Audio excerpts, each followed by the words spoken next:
strong language.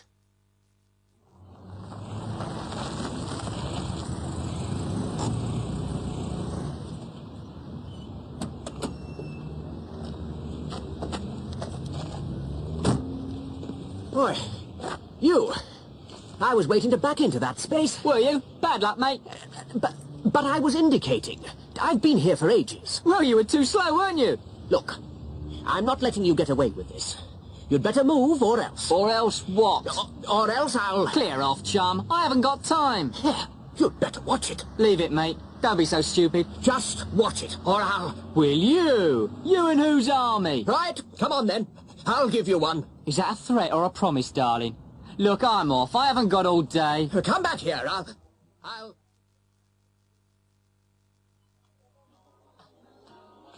Excuse me, miss. Over here, miss. Yeah. I wonder if you'll be kind enough to get me a size 18 in this. If it's not too much trouble, that is. 18? We don't do extra large, love. Sorry. You want the outsize department. Well, what have you got in size 18?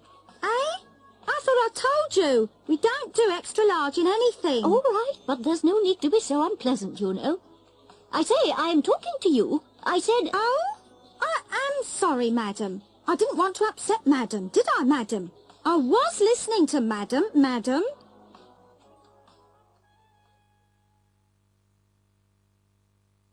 And another thing. I'm going to ring your mother and tell her to stop interfering. Look, she's only trying to be helpful. Helpful? She phones every day to see if you've had enough to eat. I mean, for goodness sake. We have been married 3 years. Anyway, I'll tell her next time. Don't you dare ring her. Look, Martin, I'll do what the hell I like, okay? I'll never forgive you if you upset her. She worries, that's all. Upset her? What about me? I'm just going to tell her, very politely, to mind her own business. You dare? You'd better not try and stop me either. I've had enough. I warn you.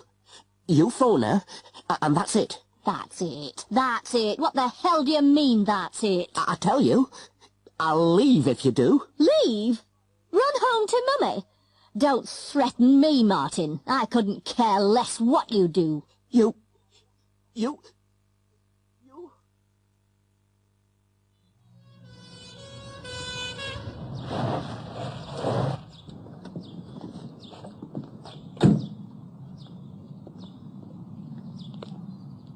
Hello?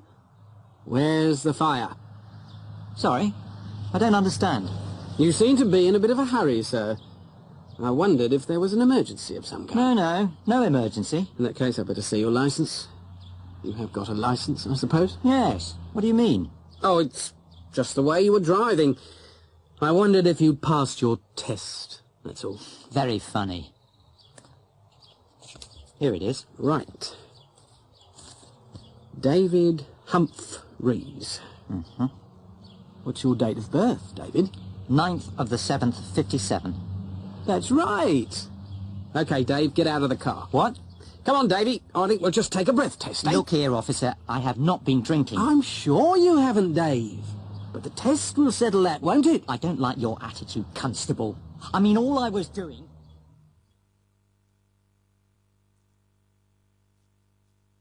Precautions. Come in, Tango Alpha Charlie. Do you read me? Over. We read you loud and clear. Over. What is your altitude? Over. We're holding steady at 4,000. Repeat, 4,000 feet. I can hear you, but I can't see you yet. Over. Please check on ground conditions. Over. There's a slight breeze down here. Nothing to worry about, though. It's only about 4 or 5 knots blowing south-southwest. You'll pick it up as soon as we light the smoke flare. Look out for the telephone line to the north of the field. Also, take care not to get near the sports pavilion. Over. The sports pavilion? Over. Yes, there's a telephone line running from the northeast corner to the north of the field. I reckon they should avoid that whole sector, just in case. Over. Right. We're going to turn in for our approach. Over. Please give checklist. Over. Right. We throttle back the engine and slow down. Once the door is open, I shall count down And cut the engine right back as they jump, to avoid any turbulence. Over. I'm going to light the flare. Over. Watch you don't burn your fingers this time. Over. Very funny. Over. I can see it. Okay. Door open. Counting.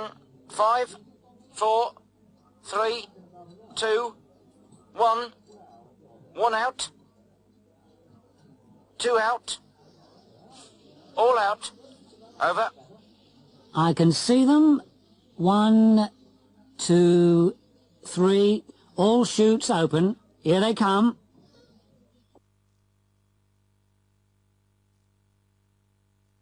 Advice and suggestions. Scene 1. Ralph's house in London. Yes, boss. Have you seen this? In the morning paper? Let me see. Semi-literate. Half-wit. Least intelligent. I don't think you like the film, boss. It's Anderson again. I'm going down there to see him. Should I come with you, boss? What? Yes. Get the car. If I were you, I'd punch him on the nose, boss. That's what I'm going to do. You want to really show him this time? Well, let's go then. Boss, don't you think we'd better tell Sam first? Huh? Yeah, perhaps we should. Get him on the phone. Scene 2. Sam is Ralph's manager.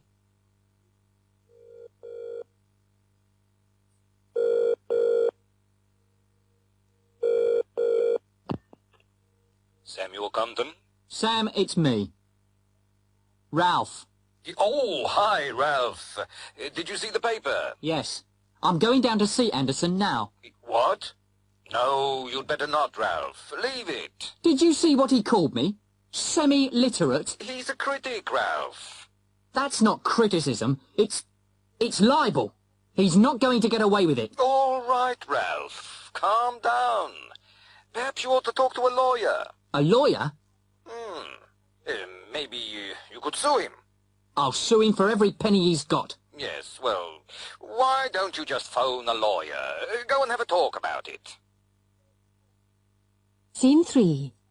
Mrs. Spencer is Ralph's lawyer. Mr. James, do come in. Take a seat. Did Sam speak to you? Yes. Mr. Compton showed me the review. I want to sue. I would strongly advise you to think it over most carefully, Mr. James. I've thought it over already. The best thing you can do is to forget all about it. Look, you're my lawyer, aren't you? Sue him. I don't think we should, Mr. James. The review was in one newspaper. Not a popular one either. Very few people will have read it. Probably few of your fans read the more serious papers, if you don't mind me saying so. If you sue, there'll be a lot of publicity. Bad publicity. You know the saying, mud sticks. But it's Anderson again. Do you remember what he wrote about my marriage last year? But you may remember that his report was true, Mr. James. Really, I suggest you forget it. You mean I shouldn't sue? Exactly. Well, I'll just go down there and have a little talk with him. I would recommend you not to do that, Mr. James. Really. My advice is to forget it.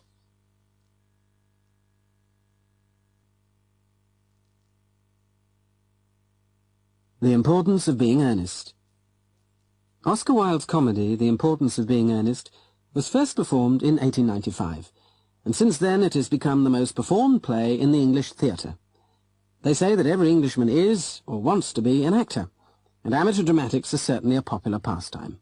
Local groups from churches, schools and clubs perform plays in small halls all over the country, and this is their favourite play.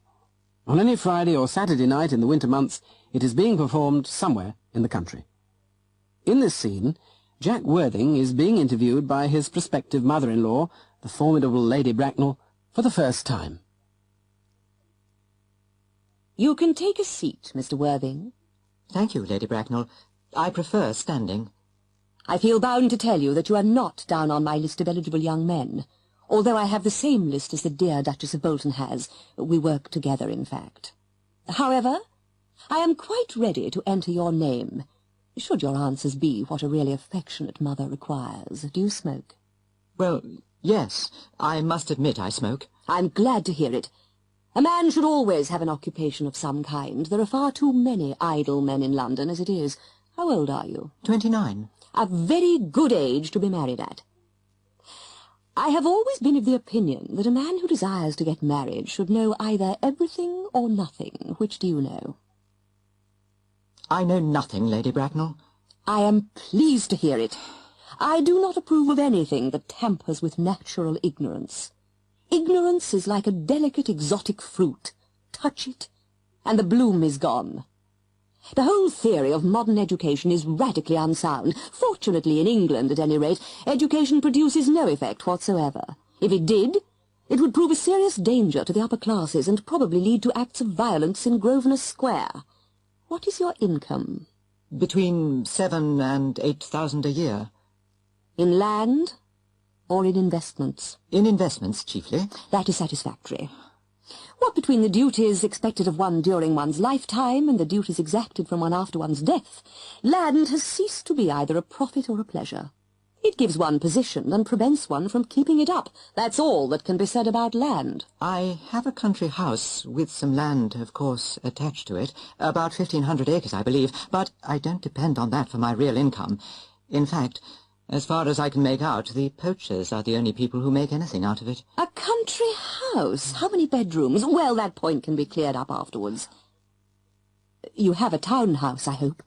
A girl with a simple, unspoiled nature like Gwendolen could hardly be expected to reside in the country. Well, I own a house in Belgrave Square, but it is let by the year to Lady Bloxham. Of course, I can get it back whenever I like, at 6 months' notice. Lady Bloxham. I don't know her. Oh, she goes about very little. She is a lady considerably advanced in years. Ah, nowadays that is no guarantee of respectability of character. What number in Belgrave Square? 149. The unfashionable side. I thought there was something. However, that could easily be altered. Do you mean the fashion or the side? Both, if necessary, I presume. What are your politics? Well, I am afraid I really have none.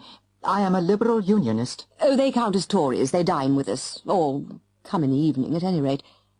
Now to minor matters. Are your parents living? I have lost both my parents. To lose one parent, Mr. Worthing, may be regarded as a misfortune. To lose both looks like carelessness. Who was your father? He was evidently a man of some wealth. Was he born in what the radical papers call the purple of commerce? Or did he rise from the ranks of the aristocracy? I am afraid I really don't know.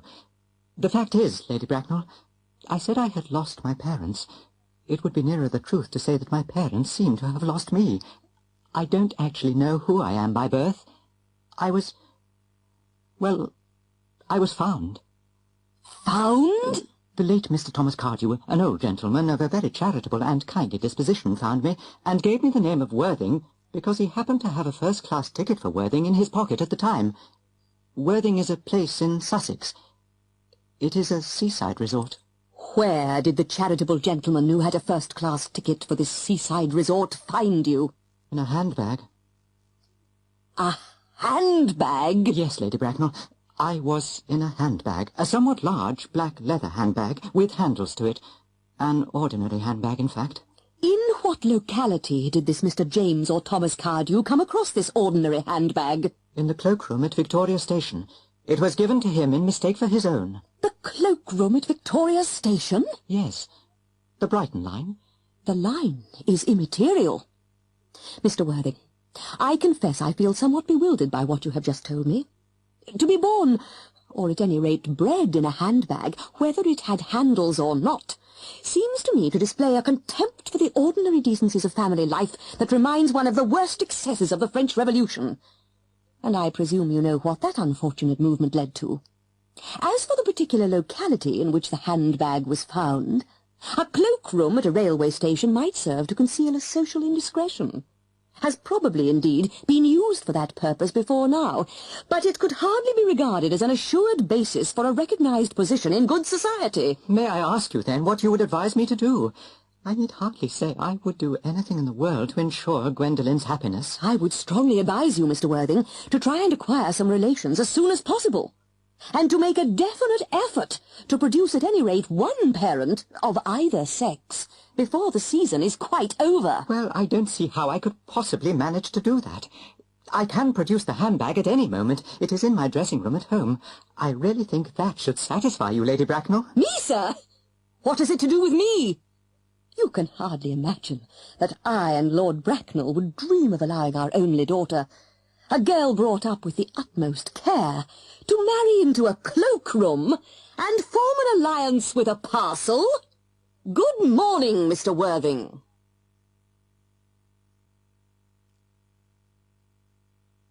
Away from it all. I've thought about it for many, many years. I've wanted to set up my own place where goddamn people like Freud aren't worth a hill of beans, where there ain't no rules, and where people don't give a damn about doing an honest day's work. I'll work like hell and build a place for myself and my grandchildren, and then I'll die a happy man. That's my dream, and now it looks like it may come true. I had been to Pitcairn first, and hell, you couldn't wish for a nicer place. The people are just like Virginians were 50 years ago when I was growing up. They were so happy and kind and pleased to see me, and when I said I was figuring on living near them, they just near about flipped, they were so happy. We took off for Henderson. God, was it stormy. All the rest of the fellas on the boat got sick, but not me. I was that screwed up inside with excitement that I didn't feel a thing. It took a couple of days sailing, and then we got there one afternoon. It was just what I wanted. Flat as a pancake. Good beach, landing place. Jungle thick as hell, mind you, but I figure I can clear that. And the weather's about as perfect as you can get. 70 every day. A little rain once in a while. Just a great place for old Smiley Ratcliffe to come and settle down. So that's what I'm figuring to do.